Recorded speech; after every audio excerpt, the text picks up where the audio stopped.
Studies show that in emergency rooms across America, patients without premium insurance wait an average of 30% longer for the same urgent conditions. They panic. They beg. They watch others get help first. But on a cold Wednesday evening in October, inside the overcrowded waiting room of Riverside General Hospital, Cynthia Ben had run out of tears to cry.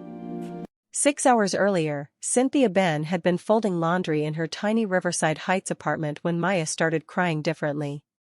Not her normal fussy cry, something was wrong. Cynthia pressed her lips to her daughter's forehead and felt her heart drop. Maya was burning up. The thermometer confirmed her fears, 104 degrees. Her hands shook as she grabbed the diaper bag and her insurance card. 8 months ago, 2 police officers had knocked on her door with news that shattered her world. Marcus had fallen from construction scaffolding. She'd been 6 months pregnant. He never met their daughter. Now Cynthia worked 2 jobs, office cleaning at 5 a.m. and weekend retail, just to keep their apartment. She was always tired, always worried about money, always alone. But she'd never felt as alone as she did rushing through Riverside General's doors with her sick baby. The intake nurse barely looked up. Name? Insurance? Cynthia Ben. My daughter has a really high fever. Insurance card, please. Cynthia handed over the worn card with trembling fingers. Nurse Sharon scanned it, frowned slightly, then pointed to the waiting area. Sign the form. Take a seat. But her fever is 104 degrees. The doctor will see you when available, ma'am. That had been 3 hours ago. Across the waiting room, Wu Li sat with Mrs. Irene, his family's assistant for 20 years, who'd insisted on coming to a regular hospital, not those expensive fancy places, after slipping on the office stairs. He'd been trying to work on his phone when he noticed the woman in the burgundy cardigan approach the nurse's desk for the 4th time. Please, she begged, her voice breaking. My baby's breathing changed. Please just look at her. Nurse Sharon didn't even glance up. Ma'am, I've told you. You need to wait your turn. The woman returned to her seat, shoulders shaking with silent sobs. Wu Li's jaw tightened. It reminded him of Minji. His younger sister had complained of severe stomach pain for months before doctors took her seriously. By then it was too late. She died at 24. He watched as a family with a child who had a minor scrape got called back immediately. Then another family. And another. All had arrived after the woman with the sick baby. Mrs. Irene noticed his expression. Mr. Li? Are you okay? He didn't answer. He was watching the baby in the burgundy cardigan woman's arms. Even from across the room, he could see the child's breathing was wrong, too shallow, too fast. The woman stood again, stumbling slightly as she approached the desk. Please, her lips are turning pale. Something's really wrong. Please. Ma'am, if you don't calm down, I'll have to ask you to leave. You're disturbing other patients. That's when Wu Li stood up. He walked directly to the nurse's desk, his presence immediately commanding attention. Several nurses looked up. Excuse me, he said clearly, his voice carrying authority. I've been sitting here for the past hour watching that woman beg for help for her baby. The child is clearly in distress. I can see labored breathing from across the room. Nurse Sharon bristled. Sir, this doesn't concern. I'm Wu Li. I sit on the board at Mercy Hospital across town. His tone was calm but left no room for argument. If that baby is not evaluated by a physician in the next 2 minutes, I will personally call your hospital administrator and report this as medical negligence. The color drained from Sharon's face. I can also call the local news, Wu Li continued quietly. I'm sure they'd be interested in why a baby with a 104-degree fever has been waiting 3 hours while patients with minor injuries get immediate care. Suddenly, everything shifted. A supervisor appeared. A doctor was paged. Within minutes, Maya was being rushed to the examination room. Cynthia looked back at the stranger who'd intervened, tears of relief and confusion streaming down her face. 30 minutes later, when doctors confirmed severe bacterial infection and admitted Maya to pediatric intensive care, Cynthia found Wu Li still waiting in the corridor. They said another hour and we might have lost her, she whispered, her voice shaking. You saved my daughter's life. I don't even know who you are. Wu Li, he said quietly. Why did you help us? You don't know me. Before he could answer, a woman in an expensive suit approached. Mr. Li? I'm Dr. Patricia Morrison, hospital administrator. I heard about the incident. We need to discuss. She paused, looking between Wu Li and Cynthia with obvious confusion and suspicion. Who exactly is this woman to you? Wu Li met Cynthia's desperate, grateful eyes and made a split-second decision. She's my wife. The words hung in the air like smoke. She's my wife. Cynthia's head snapped toward Wu Li, her mouth falling open. What? No, I'm not. But Wu Li's hand was already on her shoulder, gentle but firm, and his eyes were sending a clear message, trust me. Please. Dr. Morrison's eyebrows rose. Your wife? Mr. Li, I wasn't aware you were married. We married quietly 3 months ago, Wu Li said smoothly. Right after my sister's funeral. My family was grieving. We didn't want a public announcement. Morrison's gaze shifted to Cynthia, cold and assessing. And yet you checked in under your maiden name? Cynthia's mind raced. Her baby was dying. This stranger was trying to help. She made a choice. I haven't changed it legally yet, she stammered.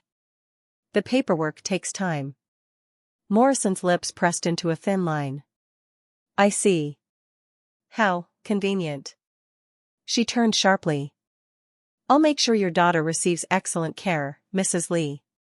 The moment Morrison's heels clicked away down the corridor, Cynthia whirled on Wu Li. What did you just do? Why would you? Your daughter is being taken to pediatric intensive care right now instead of waiting another hour, Wu Li said quietly. That's why. Before Cynthia could respond, a nurse appeared. Mrs. Li? Your daughter is stable.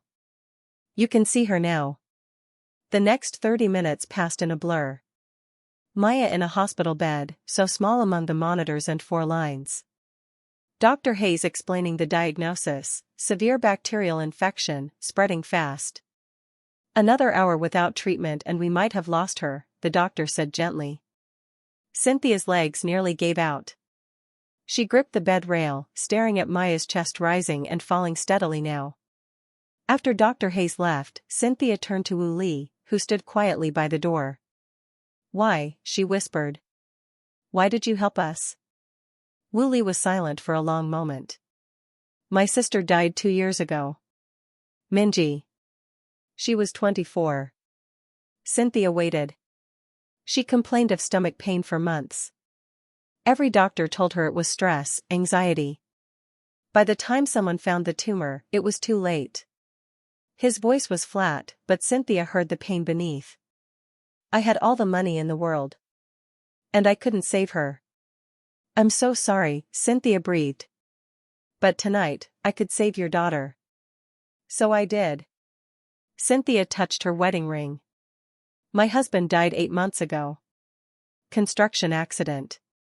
I was 6 months pregnant. Marcus never got to meet Maya.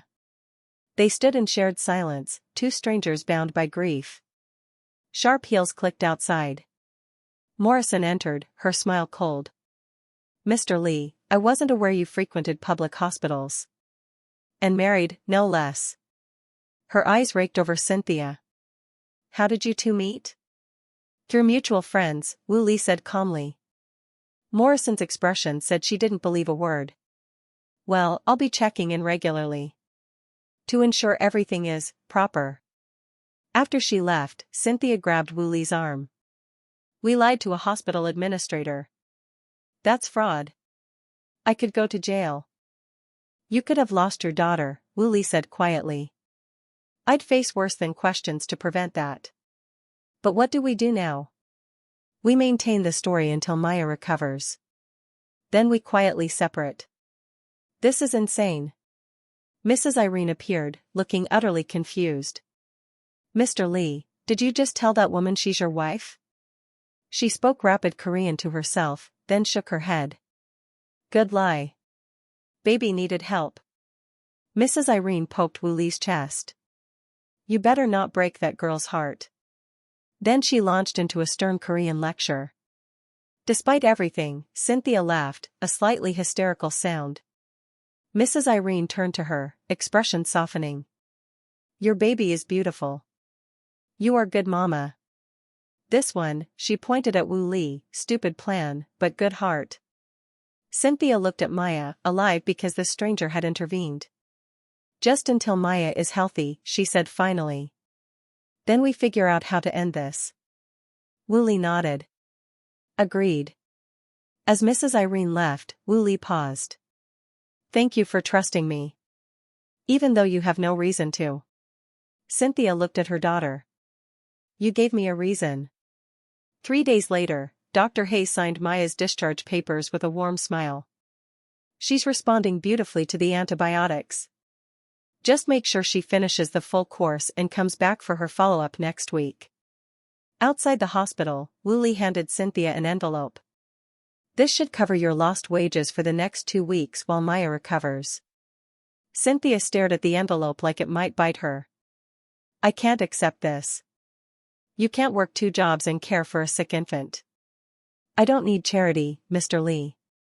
It's not charity. You're maintaining this arrangement, which protects both of us from fraud accusations. Consider it payment for services rendered. His tone was matter of fact.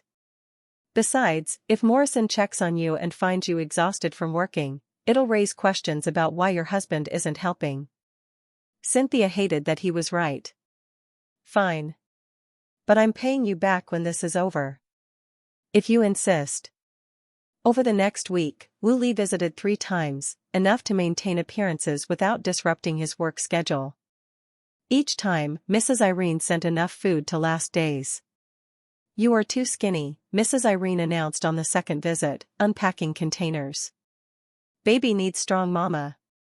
Cynthia watched her take over the tiny kitchen with amused bewilderment. Does she always do this? Always, Woo Lee confirmed.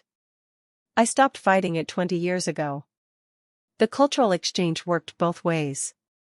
Cynthia tried kimchi and nearly choked. Is it supposed to burn like this? Woo Lee's lips twitched. You get used to it. Eventually. Like next year? More like next decade. When she made collard greens and cornbread, Woo Lee's carefully neutral expression made her laugh. You hate it. I don't hate it. It's just very different from what I'm used to. During those visits, they talked. He told her about the pressure of running his father's company, the expectations, the loneliness at the top. She shared memories of Marcus, how they'd met at a community barbecue, his terrible jokes, his dreams of starting his own construction business. I was 6 months pregnant when the police came, she said quietly. They said it was instant. He never suffered. She twisted her wedding ring. He never met Maya. Woo Lee was silent. Then, Minji wanted to open an art gallery. She had notebooks full of sketches and plans. I had all this money and power, and I couldn't save her. You saved Maya, Cynthia said softly. Mrs. Irene had no patience for their careful politeness. On her 3rd visit, she planted her hands on her hips. You two need to decide if this is pretend or real. My old heart can't take the confusion. It's pretend, Mrs. Irene, Woo Lee said firmly. We'll see. The pretending got more complicated at Maya's follow-up appointment. The nurses who dismissed Cynthia now gushed over them. Mr. and Mrs. Lee. Maya looks wonderful. Cynthia felt Woo Lee's hand settle on her lower back, protective, natural-looking. Her heart did an unwelcome flip. Afterward, the hospital billing department called Cynthia. Mrs. Lee, we need to update Maya's insurance information. Should we add Mr. Lee as the primary policyholder? Panic seized her. Let me discuss it with my husband. Wu Li's solution was practical: keep your insurance as primary. Tell them I have separate coverage through my company. It's complicated, you're handling the details. That buys us time. This is getting too complicated, Cynthia worried. We just need to maintain it until Maya's fully recovered. A few more weeks. The next complication came via text from Wu Li. My assistant asked if he should send you a gift. Standard procedure for executive spouses. I told him I'd handle it personally. Cynthia stared at her phone. This lie had layers she hadn't considered. We need wedding photos, she texted back. In case anyone asks. The photography studio offered a couple's package with immediate digital proofs. The photographer kept trying to make them look natural. Maybe hold hands? You seem distant. They posed stiffly, both acutely aware of every point of contact. Then Maya, in her carrier nearby, made a happy sound. Wu Li's expression transformed as he picked her up. Maya grabbed his finger and smiled. The camera clicked rapidly. Perfect. That's the shot. Cynthia watched this powerful CEO melt over her daughter and felt something dangerous stirring in her chest. That night, scrolling through the digital proofs on her laptop, Cynthia noticed something unsettling. The posed shots looked fake. But the candid ones, Wu Li holding Maya, Cynthia watching them with a soft smile, those looked real. They looked like a family. She glanced at Marcus's photo on her nightstand, guilt washing over her. This is just pretend, she whispered. Just until Maya's better. Then it's over. But the photos on her screen suggested her heart hadn't gotten that memo. 3 weeks after Maya came home from the hospital, Cynthia had developed a routine she tried very hard not to think about too deeply. Wu Li visited twice a week, always bringing food from Mrs. Irene, always staying just long enough to check on Maya and make small talk that felt increasingly less small. She'd caught herself checking the time on his usual visiting days. Putting on nicer clothes. Feeling disappointed when work kept him away. It was dangerous, this comfort she was finding in their arrangement. She was folding laundry in worn pajama pants, deliberately not thinking about any of this, when someone knocked on her door. Wu Li wasn't due until tomorrow, and Mrs. Irene always called first. Cynthia opened the door and her heart stopped. The woman standing there looked like she'd stepped out of a luxury magazine, elegant gray suit, perfectly styled hair, designer handbag that probably cost more than Cynthia's monthly rent. Her expression could freeze fire. You must be Cynthia, the woman said in crisp, accented English. I am Yunsuk Lee. Wu's mother. The world tilted. Mrs. Lee, I didn't, how did you? Mrs. Irene gave me the address. After I asked her 3 times. Mrs. Lee's gaze was sharp. May I come in? Cynthia stepped aside numbly, painfully aware of her bleach-stained pajama pants, the tiny apartment, the mess of baby supplies everywhere. Mrs. Lee entered like a queen surveying conquered territory. Her eyes swept over the worn furniture, the cramped kitchen, the stack of bills Cynthia hadn't had time to hide, and finally landed on Maya sleeping in her bassinet.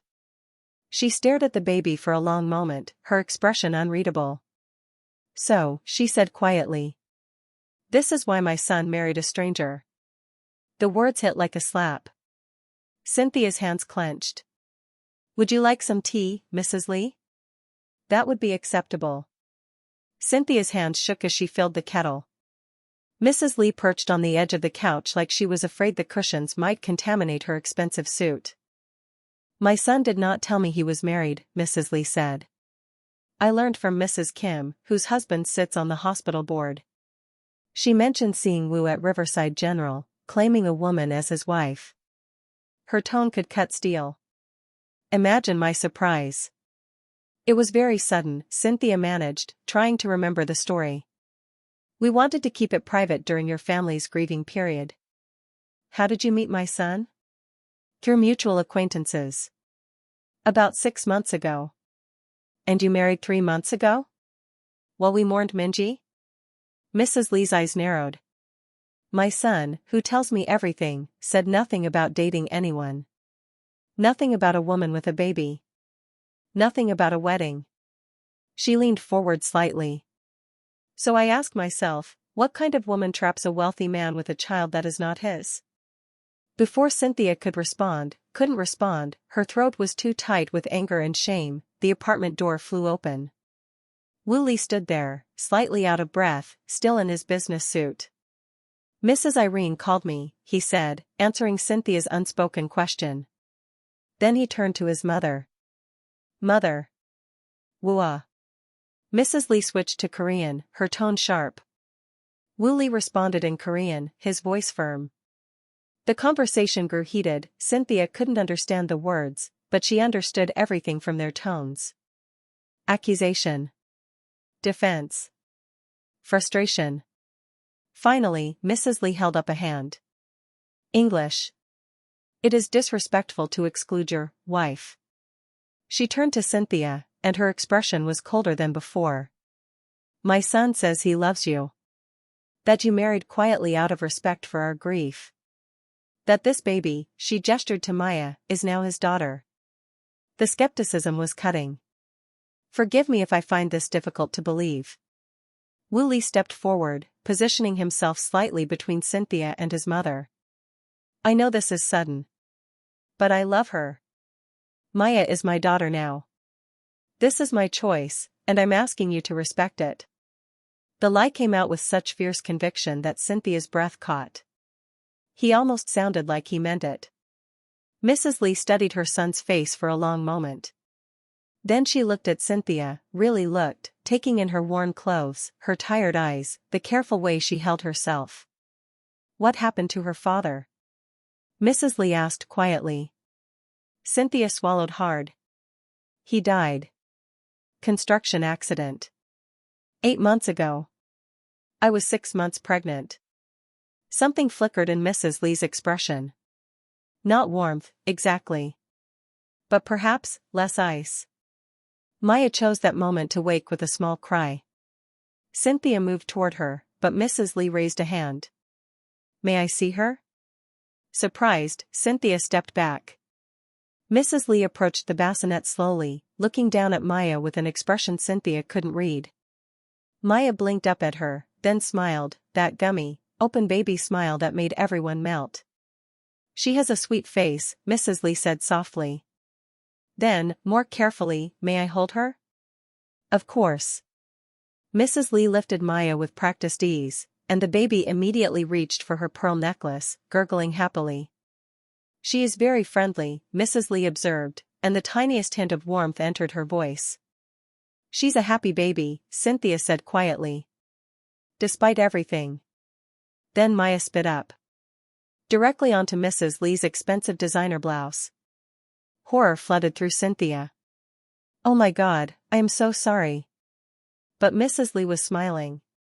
Not laughing, that would be too much, but actually smiling. Minji did this to me constantly. Ruined many expensive clothes.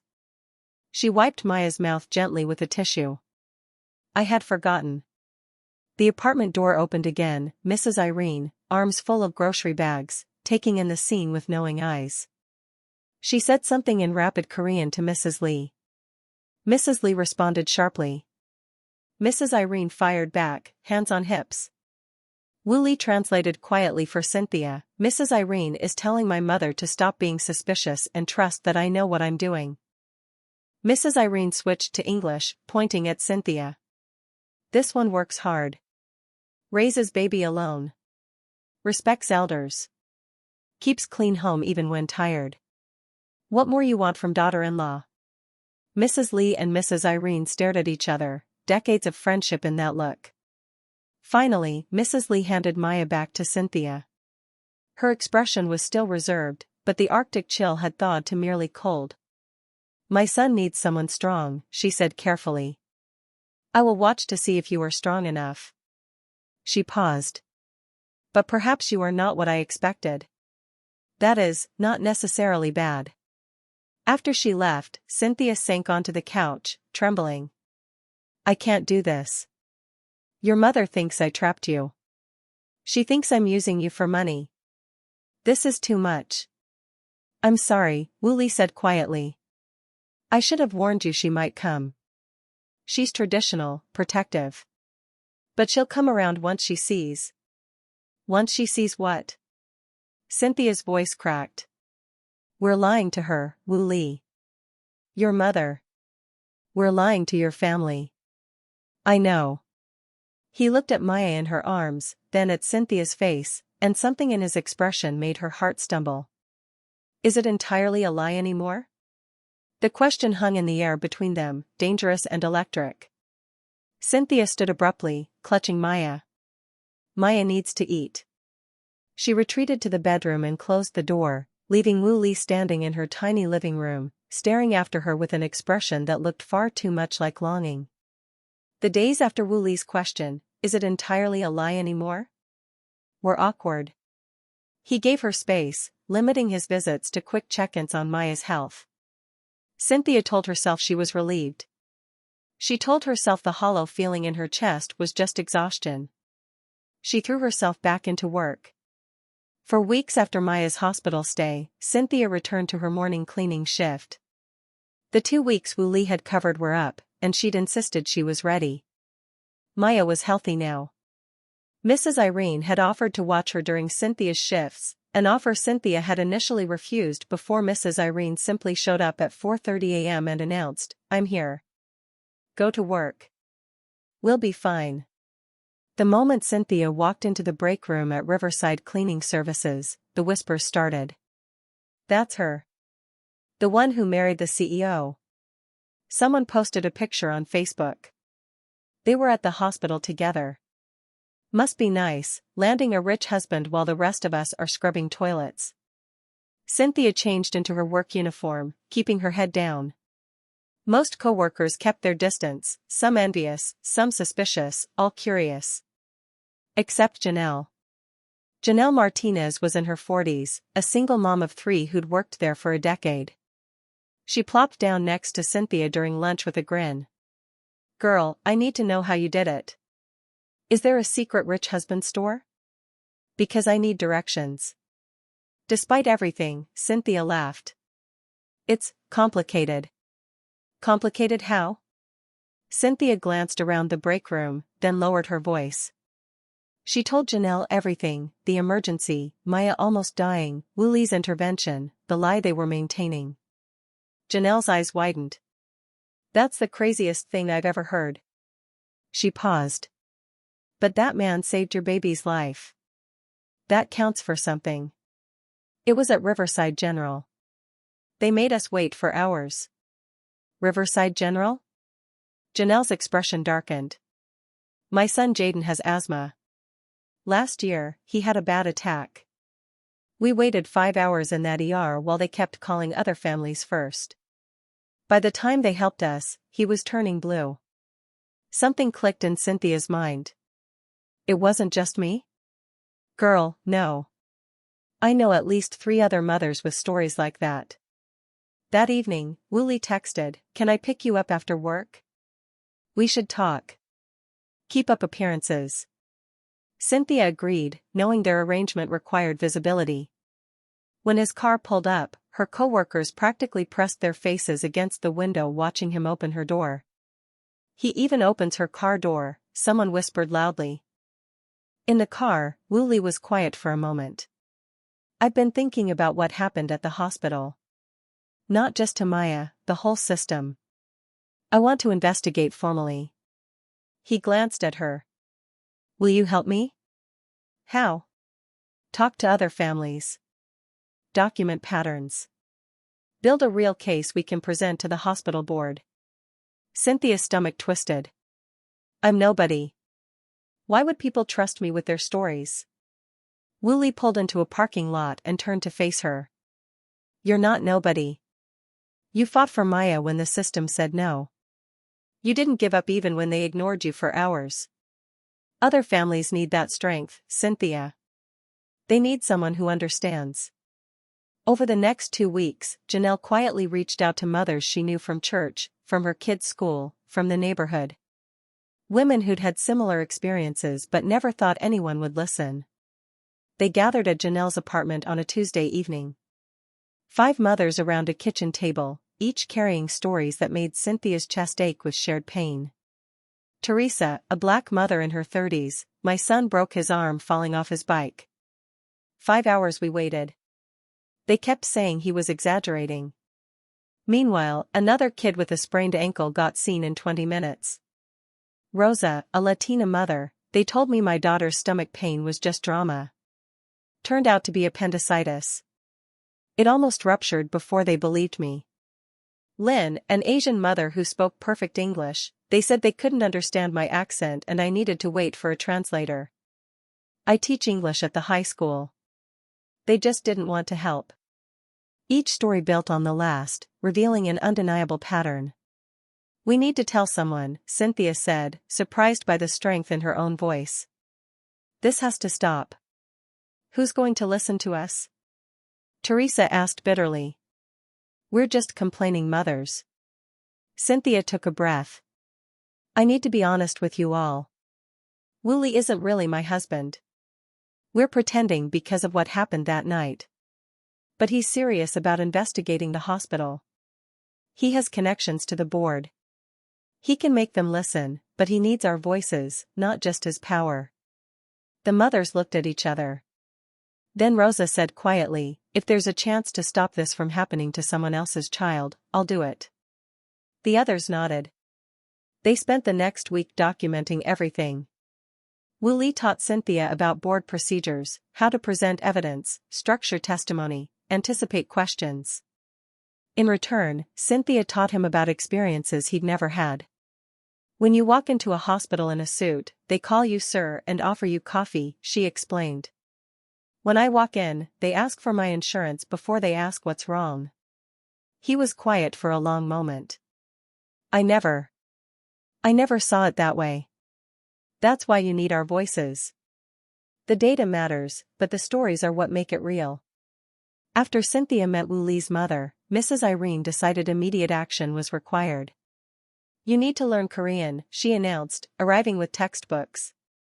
Mrs. Lee is watching. You must be proper daughter-in-law. But it's not real. Cynthia protested. Mrs. Irene's smile was infuriatingly knowing. Yet. Not real yet. The lessons were disasters. Cynthia butchered every pronunciation. Annyeonghaseyo. Mrs. Irene demonstrated. Annyeong, hase, yo? Mrs. Irene clutched her chest dramatically. My ears. You're killing me. Wooly tried to help, leaning close to show her the proper mouth position. Your tongue needs to touch here. Their faces were inches apart. Cynthia could feel his breath. His hand steadied hers on the page. Maya's sharp cry from the playmat shattered the moment. They jumped apart like they'd been electrocuted. She needs, Cynthia stammered. Right. Yes. I have a meeting. Wooly grabbed his jacket and fled. After he left, Cynthia sat with her journal, the one she'd kept since Marcus died. Marcus? I don't know what I'm doing anymore. I'm lying to good people while trying to do something good. I'm pretending to be married while maybe developing real feelings for someone. He saved Maya's life. Now we're trying to save other families too. When I'm working on this with him, I feel like I have purpose again. Like I matter. The thing that scares me? I feel alive for the first time since you left. And I don't know if that means I'm healing or betraying your memory. I'll always love you. But I think I might be ready to live again. I hope that's okay. See. The days after the almost kiss over the Korean textbook, Wooly kept his distance. His visits became shorter, more formal, just updates on the investigation, quick check-ins on Maya. Cynthia told herself this was better. Safer. But the hollow feeling in her chest suggested otherwise. 6 weeks into building their case, Wooly sat across from Mr. David Chen in a private conference room at Mercy Hospital, where both men served on the board. I need to access comparative patient care data, Wooly said. Specifically, treatment wait time sorted by insurance type and demographics. Chen was in his 60s, a retired surgeon with a reputation for integrity. Before joining Mercy Hospital's board, he had spent 5 years on the Regional Healthcare Oversight Committee, a body that monitored patient care standards across all major hospitals in the county, including Riverside General. He knew their systems, their protocols, and their problems better than most. He leaned back, studying Woolley carefully. "This is about Riverside General. About what happened to your wife and daughter. It's about a pattern I believe exists hospital-wide." Chen was quiet for a moment, then pulled out a folder. "I've suspected something for 3 years, ever since Dr. Morrison implemented her efficiency protocols. Patient flow improved on paper, but complaints increased. Particularly from Medicare and Medicaid patients." He slid the folder across. "I've been quietly collecting data. I just didn't have enough to challenge her." The statistics were damning. Privately insured patients averaged 45-minute wait times. Medicare and Medicaid patients averaged over 3 hours for the same conditions. When Woolley showed Cynthia that evening, her fury was immediate. "She's playing with people's lives for money? For performance metrics?" Cynthia's hand shook. "Maya almost died because of some administrator's bonus structure?" "We need proof Morrison knew about the negative outcomes," Woolley said carefully. "Statistics suggest discrimination. We need evidence proving intent. Then we find it." Chen warned them during their next meeting, Morrison has powerful allies on the board. Hospital donors, influential physicians who benefit from her efficiency model. This will be a real fight. You'll need internal testimony from staff willing to risk their careers. 3 weeks later, that testimony came from an unexpected source. Woolley received an email through Riverside General's anonymous ethics reporting system. "I was working the night your daughter was admitted. I need to talk." RN. They met at a coffee shop in the next town over. Nurse Rachel sat in the corner booth, looking exhausted and frightened. "I saw the news coverage about your investigation," she said quietly. "I felt guilty since that night with Maya. But it's not just her. It happens constantly, and I can't stay silent anymore." She slid a folder across the table, printed emails and memos from Morrison's office. "These are directives telling staff to manage patient flow efficiently and assess risk factors appropriately." Rachel's voice shook. Risk factors was code. It meant insurance type and how patients presented themselves. Poor looking? Non-native English speaker? They got deprioritized. Woolley photographed every document. "Why are you coming forward now?" "Last week, a mother waited 4 hours with a sick toddler. By the time we treated him, he had febrile seizures." Tears filled her eyes. "I became a nurse to help people. Not to sort them by their bank accounts." Over the following weeks, Woolley built a methodical case, statistics, internal documents, comparative data from other hospitals. Cynthia's role became humanizing those numbers. Each statistic represented Teresa's son, Rose's daughter, Lynn's family. Real people. Real harm. They worked late into evenings at Cynthia's apartment, papers covering every surface.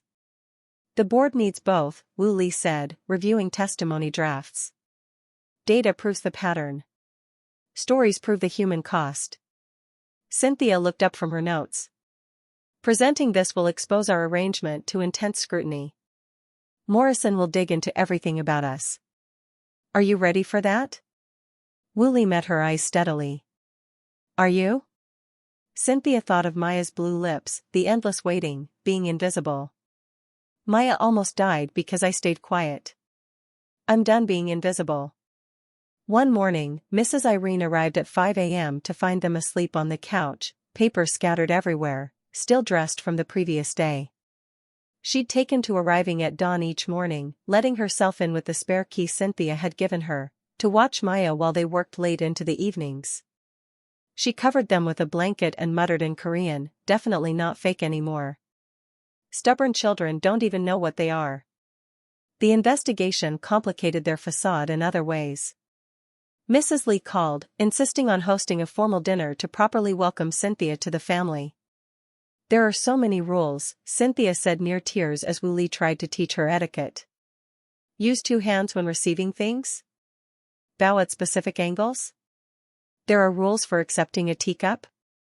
You have no idea how many, Wu Li said, his expression softening. But my mother will respect the effort more than perfection. The dinner was at the Li family home, a beautiful house in Riverside Heights' most exclusive neighborhood.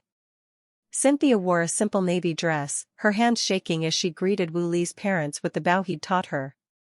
Mrs. Li watched with sharp eyes, but the coldness had thawed to something closer to cautious acceptance. She saw Cynthia's genuine effort, her respect for traditions she didn't fully understand. Wu Li's father remained stern through most of dinner, but when Maya reached for him with a happy gurgle, his expression softened almost imperceptibly. She is a happy child, he said quietly. That speaks well of her mother. It was the first compliment he'd given Cynthia. She felt tears prick her eyes. As Mrs. Irene cleared dishes, Mrs. Li surprised everyone by saying to Cynthia, "You are learning Korean?"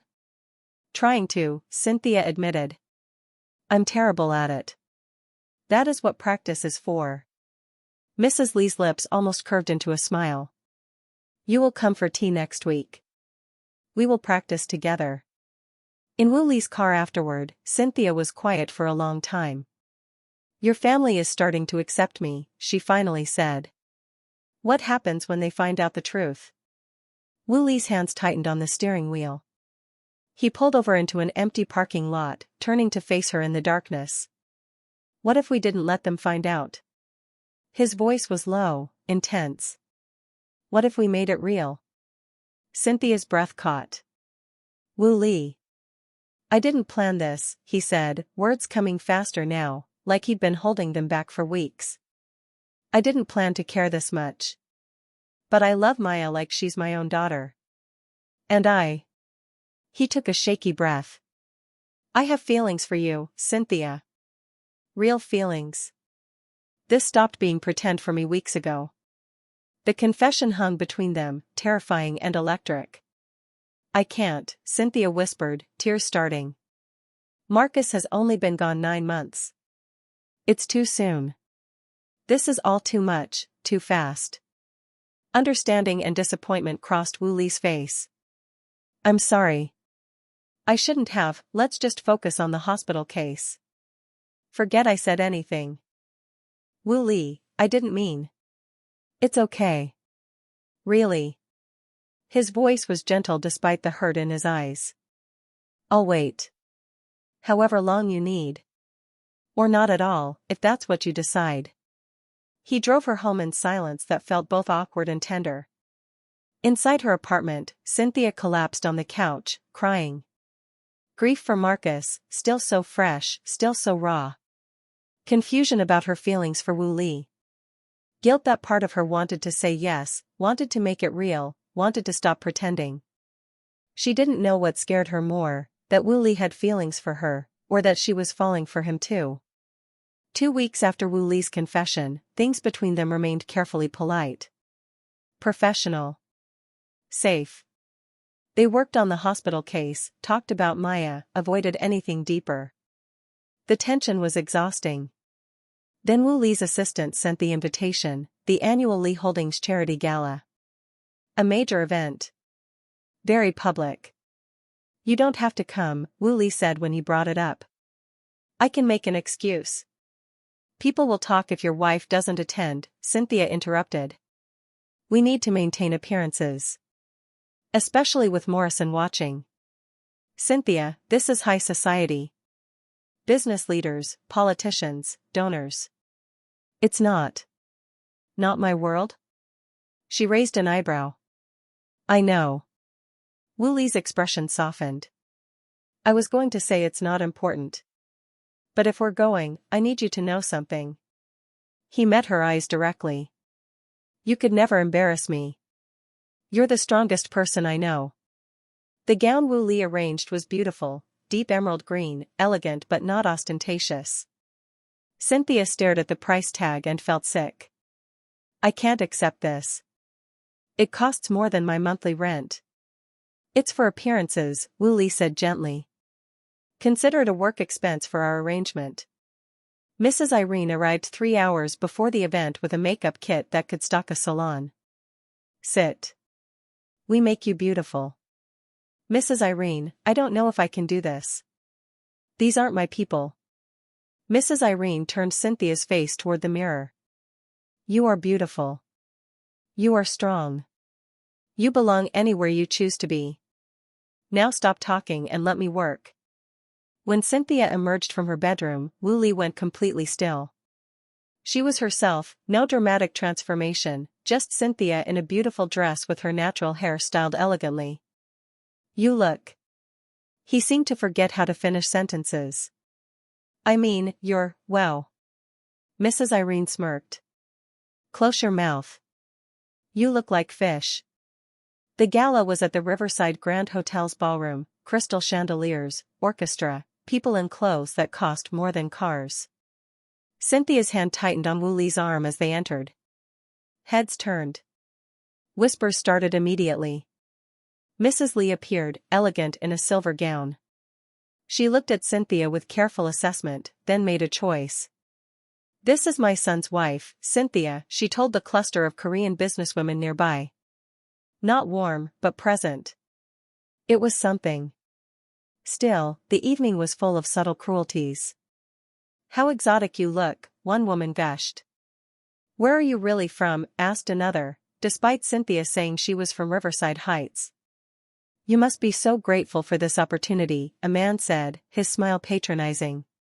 Cynthia responded with grace she didn't know she had, polite, firm, refusing to shrink. One pushy businessman cornered Wu Li, bragging about a deal while wearing the loudest tie Cynthia had ever seen, orange and purple geometric chaos. That's a very bold fashion choice, Cynthia said when he asked her opinion. Thank you. I think so too. He beamed and walked away. Wu Li leaned down, barely containing laughter. I think you just called his tie ugly. I meant it nicely. Sure you did. The light moment shattered when Cynthia saw her. Dr. Patricia Morrison, in an expensive black gown, talking to board members across the room. Their eyes met, and Morrison's expression shifted, calculating, cold. She didn't approach, but she didn't need to. Her presence was threat enough. A reminder that she was connected, powerful, watching. Wu Li noticed Cynthia's tension. Ignore her. She has no power here. But Morrison's stare followed them through the evening. In the powder room, Cynthia gripped the marble counter, breathing hard. The stares, the questions, Morrison's presence, it all felt suffocating. An older Korean woman emerged from a stall, watching Cynthia with kind eyes. First time at these events? She asked gently. Is it that obvious? I remember my first gala after marrying my husband. I was immigrant with heavy accent. People looked at me like I didn't belong. She washed her hands slowly. But here is secret, you belong anywhere you choose to belong. Their judgment is their problem, not yours. Something shifted in Cynthia. She straightened, met her own eyes in the mirror. She'd survived losing Marcus, raising Maya alone, fighting for her daughter's life. She could survive a room full of judgment. When she returned, Wu Li was watching for her anxiously. His face relaxed when he saw her calmer expression. Dance with me? He asked softly. I don't really know how. Neither do I. We'll figure it out together. On the dance floor, they were awkward at first. Cynthia stepped on his foot. He apologized for stepping on hers also. Then, gradually, they found a rhythm. Clothes swaying, the rest of the room fading. I meant what I said before, Wu Li whispered. My feelings are real. And I know you need time. I'm not asking for anything. I wanted you to know I haven't changed my mind. Cynthia's throat tightened. I know. And She paused, searching for honesty. My feelings are real too. That's what scares me. Why? Because Marcus was my everything. These feelings for you, they feel like betraying him. Like I'm moving on too fast. Wu Li's hand was warm on her back. There's no timeline for grief, Cynthia. And loving someone new doesn't erase who you loved before. Your heart is big enough for both. The words settled into her chest, not quite healing the guilt, but easing it slightly. The orchestra paused for speeches. The moment broke, but something had shifted between them, an understanding, an acknowledgement. Later, on the hotel balcony overlooking the city lights, they stood in comfortable silence. Marcus would want me to be happy, Cynthia said finally. He'd want Maya to have a father figure. But I need more time. To be sure. To feel ready. I'll wait, Woolley said simply. However long you need. And if you decide it's not me, I'll still be here for Maya. That doesn't change. Cynthia turned to him, this man who'd saved her daughter, stood beside her through everything, asked for nothing but time. She reached out and took his hand, just held it, fingers intertwined. Thank you, she whispered. For understanding. For waiting. For everything. He squeezed her hand gently. There's nowhere else I'd rather be. They stood there, hands clasped, not quite ready for more but not quite just pretending anymore either. That night, Cynthia stood before Marcus's photo in her apartment. I have feelings for him, she whispered. Real ones. And I feel so guilty, like I'm betraying you. But he's good to Maya. He's good to me. And I think maybe someday I could love him too. She touched the photo gently. I'm not ready yet. But maybe I'm getting closer. I hope that's okay.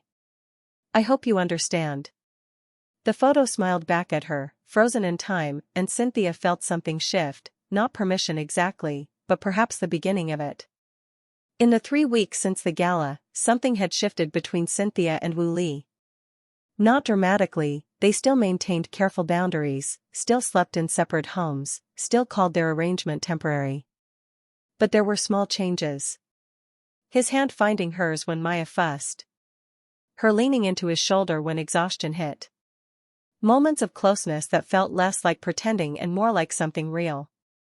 Then the email from Riverside General arrived, and everything else became secondary. Emergency board session scheduled to investigate allegations of discriminatory patient care practices. Date, April 20th. 6 weeks to prepare. Woolley's dining room became their war room. Evidence covered every surface, statistical analyses, internal emails from Nurse Rachel, documented patient testimonies. The mothers met twice weekly, preparing their statements with Mr. Chen's guidance. The data is undeniable, Chen warned during one strategy session. But Morrison will attack your credibility. She'll make this about personal vendettas, not systemic problems. Stay focused on facts. Woolley worked with Cynthia on her testimony, but his approach surprised her. You don't need me to speak for you, he said one evening, reviewing her draft. Your voice is powerful, Cynthia. Just tell your truth. What if I freeze? What if Morrison tears me apart? She won't. You're the woman who fought for Maya when everyone said no. You're ready. 2 weeks before the hearing, the story leaked to local media. Influential businessman challenges hospital over patient care disparities, read the Riverside Herald headline. The online comments were divided, some supportive, many skeptical. Then Morrison's counter-strategy became clear. Anonymous sources contacted reporters suggesting Cynthia had conveniently married a wealthy man right after her hospital incident, implying the discrimination claims were personal revenge. The attacks weren't viral, but in their community, they stung. People Cynthia knew from work whispered. Neighbors stared. Someone left a nasty note on her car, gold digger. Janelle found Cynthia crying in the cleaning company break room. Don't let them silence you, Janelle said fiercely. Morrison's scared because you're telling the truth. That's why she's attacking you personally instead of addressing the evidence. Woolley faced pressure too. Business associates suggested he maintain appropriate distance to protect his company's reputation. Instead, he released a carefully worded statement, I stand behind the investigation into patient care practices at Riverside General.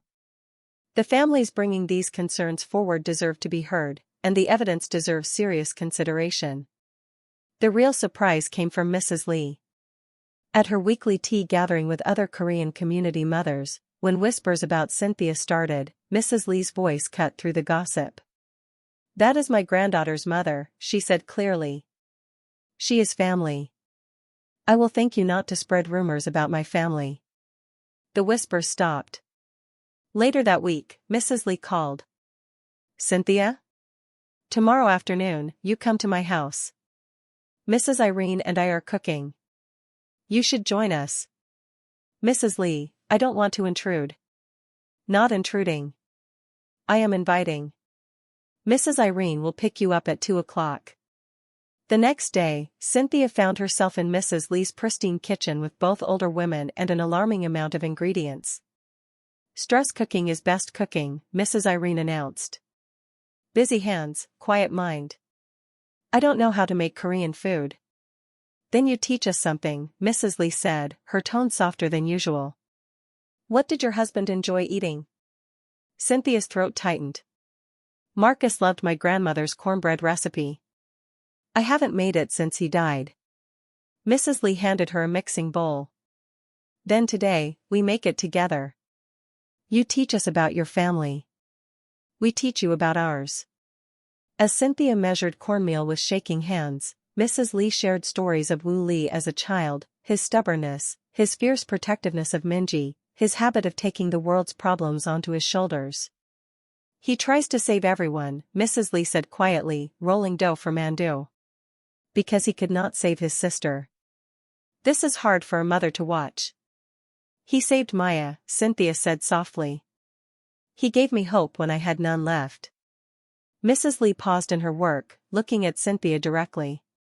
"And you, I think, are giving him something too. Purpose. Family." She returned to her dough. "I am beginning to understand my son's choice. It wasn't a full acceptance, but it was something. Something real." The cornbread came out golden and perfect. They ate it together with butter and honey, three women from different worlds finding common ground in food and family. "Can't sleep. Mind if I come by? We could go over prep one more time." "WL. Doors open. Bring coffee." See.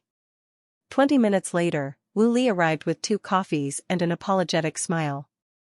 "I know it's late. I wasn't sleeping either." They sat on her couch, Maya sleeping peacefully nearby, papers spread between them. But neither could focus on testimony. The fear was too present. "What if we lose?" Cynthia whispered. "What if Morrison wins and nothing changes?" "Then we tried. We spoke truth. That matters." The night before the hearing, Cynthia was reviewing testimony at 9 p.m. when her phone buzzed. "Your business relationships," Cynthia started. "This is going to cost you. Clients, reputation, everything. We'll survive. So will yours. We're doing what's right, Cynthia. Regardless of outcome, we're doing what's right." She looked at him, this man who'd risked so much for justice, for strangers, for her daughter. "After this is over, after the investigation concludes and any changes are implemented, we should tell your family the truth. About how we really met." Woo Lee was quiet for a long moment. "Are you sure? It could change everything." "I'm sure. They've been so supportive. They deserve honesty. Not right away, we wait until the dust settles. But eventually, yes.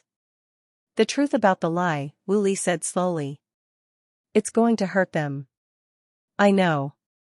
But living the lie will hurt more in the long run." They talked until exhaustion made their words slow and heavy. Cynthia's head drooped onto Woo Lee's shoulder. His arm came around her instinctively, keeping her warm. Maya's soft breathing filled the quiet spaces. That's how Mrs. Irene found them at 6 a.m., arriving to watch Maya, asleep on the couch together, peaceful despite tomorrow's battle. She covered them with a blanket and whispered in Korean, "Today you fight for what is right. But first, you rest." Dawn light crept through the windows, painting everything gold. The day of reckoning had arrived. They'd woken on Cynthia's couch at dawn, Maya between them, Mrs. Irene already brewing coffee in the kitchen. Neither spoke about the intimacy of falling asleep together, there was no time. Wu Li went home to change into his suit. Cynthia fed Maya and tried not to throw up from nerves. 3 hours later, she sat in the Riverside General Board room, Janelle on one side and Teresa on the other, watching the room fill with people who would decide if her truth mattered. The board had reluctantly agreed to make this session open to public observation. Community members packed the seats. Media representatives waited outside the building, cameras ready for statements afterward. Dr. Morrison sat across the room, flanked by 2 expensive lawyers, looking perfectly composed. Cynthia knew that look, the confidence of someone who'd never been held accountable before. The board chairman called the session to order. Wu Li's presentation was methodical and devastating. Statistics filled the screen, average wait time sorted by insurance type, demographics, zip codes. The patterns were undeniable. Privately insured patients, 43 minutes average wait. Medicaid patients, 3 hours and 17 minutes. For identical conditions. Morrison's defense was smooth. These reflect unfortunate staffing challenges common to emergency rooms nationwide, not intentional discrimination. Then perhaps you can explain these, Mr. Chin interrupted, nodding to Nurse Rachel. Rachel approached the microphone, trembling. She'd resigned the previous week, knowing this testimony would end her nursing career at Riverside General. 3 years ago, Dr. Morrison implemented efficiency protocols. Rachel's voice shook but held. We received memos instructing us to assess risk factors and manage patient flow strategically. Risk factors meant insurance type. Patient flow meant deprioritizing certain patients. She read from an email, priority assessment should consider likelihood of payment completion and patient compliance probability. Board members shifted uncomfortably. This wasn't vague, it was explicit. Morrison's composure cracked. Her strategy pivoted instantly. These accusations come from disgruntled patients making false claims. She stood, addressing the board with calculated anger. And the man leading this charge? His so-called wife isn't even his wife. She'd been investigating them for weeks, clearly preparing for this exact moment. She slapped documents on the table. Marriage certificate dated 2 weeks after the incident in question. No prior relationship record. No announcement. Nothing. Her voice rose. This entire investigation is fraud. A personal vendetta dressed up as social justice. The room erupted in gasps and whispers. Cynthia's heart hammered against her ribs. She felt Wu Li's eyes on her across the room. This was the moment. She stood. Silence rippled outward as she walked to the microphone on shaking legs. Dr. Morrison is right, Cynthia said clearly. Mr. Li and I were not married when I brought my daughter to this emergency room 5 months ago. We were complete strangers. She heard the intake of breath around the room but continued. I waited 3 hours while my 6-month-old daughter burned with fever. I begged for help. I watched families arrive after me get immediate care while Maya got sicker and sicker. Her voice cracked. Her lips were turning blue when Mr. Li, a man I'd never met, walked over and told your staff I was his wife. Because that was the only way to make anyone see my baby as worth saving. Cynthia looked directly at Morrison. He lied to save a life. I agreed to maintain that lie because I was terrified of legal consequences. But Dr. Morrison is wrong about one thing, this isn't personal vendetta. The fact that we needed to lie at all proves your system is broken. My husband Marcus died 11 months ago in a construction accident. I've been alone, working 2 jobs, raising our daughter. And when she was dying, nobody cared, not because I was difficult, but because I didn't have the right insurance card. Tears streamed down her face. Mr. Li gave me power I didn't have. And with that power, I saw what I'd been too powerless to see. This isn't just about me. It's about every mother like me. Teresa stood. My son waited 5 hours with a broken arm. Rosa stood. My daughter's appendicitis was dismissed as exaggeration. Lynn stood. They said they couldn't understand my English. I'm an English teacher. One by one, the mothers testified. The pattern became undeniable. Mr. Chen addressed the board. The origins of this investigation don't invalidate the evidence. We have documented proof of systematic discrimination. Morrison's lawyers threatened lawsuits and defamation claims. Wu Li's response was quiet but devastating. Dr. Morrison is right that my marriage began as deception. But she's wrong about motivation. I did this because I watched a baby nearly die due to prejudice, and I couldn't let my sister's death, or this child's potential death, be meaningless. He presented comparative data from other regional hospitals. Riverside General's disparities were extreme outliers. The board asked everyone to step outside. Over 2 hours of tense waiting followed. Cynthia sat with Wu Li in the hallway, their hands clasped, while the board deliberated behind closed doors. Finally, they were called back in. The chairman's voice was grave. Dr. Patricia Morrison is placed on immediate administrative leave pending full investigation. We are forming an independent committee to review all evidence and develop comprehensive policy recommendations. The board will reconvene in 3 weeks to announce final decisions regarding Dr. Morrison's employment and systemic reforms. It wasn't everything they'd hoped for, but it was something. Real action. Real accountability beginning. Morrison was escorted out by security, her lawyers already on their phones. Outside, media swarmed. Wu Li gave a brief statement to the cameras. I'm not asking for forgiveness for the deception. I'm asking you to focus on the system that made that deception necessary. Cynthia added, her voice steady despite exhaustion, my daughter is alive because someone with privilege used it for good. Now we're working to ensure other mothers don't need a hero. They need a fair system. Hours later, sitting in Wu Li's car in the parking lot, the adrenaline finally crashed. What happens now? Cynthia whispered, suddenly terrified of the answer. The lie was exposed. Morrison would sue. The media would scrutinize everything. Wu Li looked at her, his expression soft despite his own exhaustion.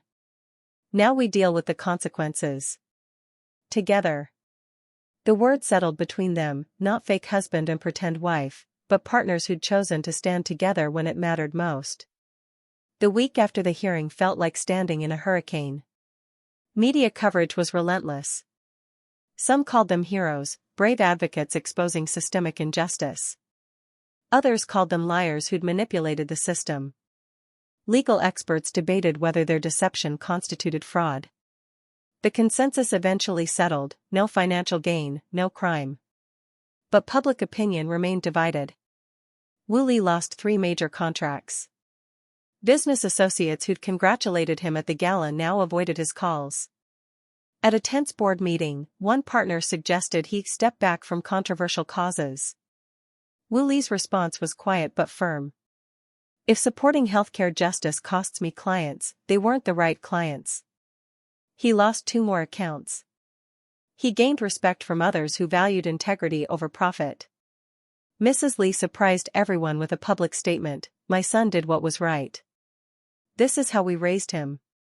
Our family stands together. Cynthia faced her own fallout.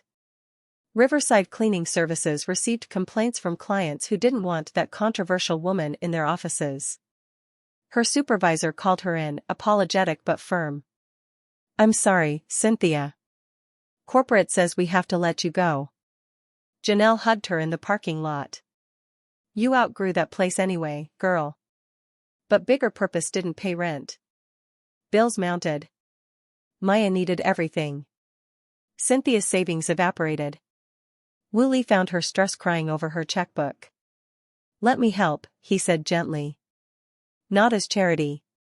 As partnership. I can't keep taking. The hearing is over. We don't need to pretend anymore. He sat beside her. So what do you want this to be? Us? Cynthia's hand shook. I want it to be real. But I'm scared. Of what? Of moving too fast. Of dishonoring Marcus. Of you realizing I'm not worth this trouble. Wooly took her hands. You were never just anything. You're Cynthia. You're brave and strong and kind. You're an amazing mother. And I love you. I love you too, she whispered. But I need to do something first. The next morning, Cynthia knelt at Marcus's grave, Maya sleeping in her carrier. I'll always love you. You'll always be Maya's father. Her voice broke. But I met someone who sees me. Who loves our daughter. Who makes me want to live again, not just survive. She waited, as if Marcus might answer. The wind moved through the trees, not a sign, just wind. But something in her released anyway. I think you'd like him. I think you'd trust him with us. She touched the headstone gently. I'm going to say yes when he asks. I hope that's okay. 2 weeks later, Wooly took Cynthia to Riverside General. The family waiting room had been completely renovated, warm lighting, comfortable chairs, and a gleaming plaque, Minji Lee Memorial Patient Advocacy Center. The board created a patient advocacy position, Wooly said. They want someone with lived experience. Someone who understands what it's like to be invisible. They want you, Cynthia. She stared at him. Me? I don't have a degree in. You have something better. You have truth. Your experience is the qualification that matters most. Then he took her hand and dropped to one knee, right there in the waiting room where their story had really begun. Cynthia Ben, I claimed you as my wife to save your daughter's life. I maintained that lie to protect us both. But now, with complete honesty, I'm asking, will you marry me? For real. Forever. Because I love you and Maya, and I want to build a life that honors both our pasts while creating our future. Yes, Cynthia said, crying and laughing. Not because you saved Maya. Not because I need help. But because I love you. Because you saw me when I was invisible. He kissed her, genuine, joyful, full of promise. But there was still one truth left to tell. That evening, they sat in the Lee's living room, Wu Lee's parents, Mrs. Irene, and them. Wu Lee explained everything, the emergency, the lie, the months of pretending, the investigation, the truth. Mrs. Lee's face went through shock, hurt, anger. She stood and walked to the window, her back rigid. The silence stretched painfully. Finally, she turned. You lied to me. To our family. Yes, Wu Lee said. And I'm sorry for that pain. But I'm not sorry I saved a child's life. Mrs. Lee looked at Cynthia, then at Maya sleeping peacefully. When she spoke again, her voice was softer. You saved a baby. You exposed injustice. You. She paused. You did what was right, even when it was hard. She sat down slowly. I am hurt. But I understand. And I see that what began as deception became real. Mr. Lee spoke for the first time. You chose honor over comfort. This is what we taught you. Mrs. Irene snorted. I told you all from the beginning. Nobody listens to old women. The healing wasn't instant, but it had begun. 1 year later. Riverside General's patient advocacy program had become a model for the region. Cynthia worked full-time as lead coordinator, helping families navigate the system that had once defeated her. The hospital had implemented comprehensive reforms, independent oversight, bias training, transparent reporting. Wu Lee had restructured his business around his values, launching the Minji Lee Foundation for Healthcare Equity. Today was their wedding day. In the bridal room, Mrs. Lee helped Cynthia into a hanbok, a beautiful fusion of Korean tradition and her own style. You are truly my daughter now, Mrs. Lee said softly. The ceremony blended both cultures. Janelle stood as maid of honor. Mrs. Irene carried 18-month-old Maya down the aisle, the toddler giggling in her tiny hanbok. Mr. Chen and Nurse Rachel sat in the front row beside the mothers who'd testified. When Wooly saw Cynthia, tears filled his eyes. They exchanged vows in English and Korean, promising partnership and love. Maya wobbled toward them. "Appa," she called, and Wooly scooped her up, all three of them crying and laughing. Mrs. Irene announced loudly, "I told everyone from the beginning. Old women know." Months later, Cynthia was at Riverside General when she saw it, a Latina mother being dismissed by a new staff member. "Excuse me," Cynthia said firmly, approaching with her credentials. "This mother needs help. Please assess her child immediately." The staff member responded appropriately. The mother looked at Cynthia with grateful tears. "Thank you." Nobody was listening. "I know exactly how that feels," Cynthia said gently. "But those days are over." Wooly appeared with Maya. "Ready to go home?" Cynthia took his hand, her engagement ring beside Marcus's band on her right hand, both loves honored. "Yes. Home." They walked out together, a family built on truth from a beginning born of desperate necessity. Sometimes what begins as a lie can lead to the deepest truth, that love and justice are worth fighting for, and that being seen is the beginning of being free.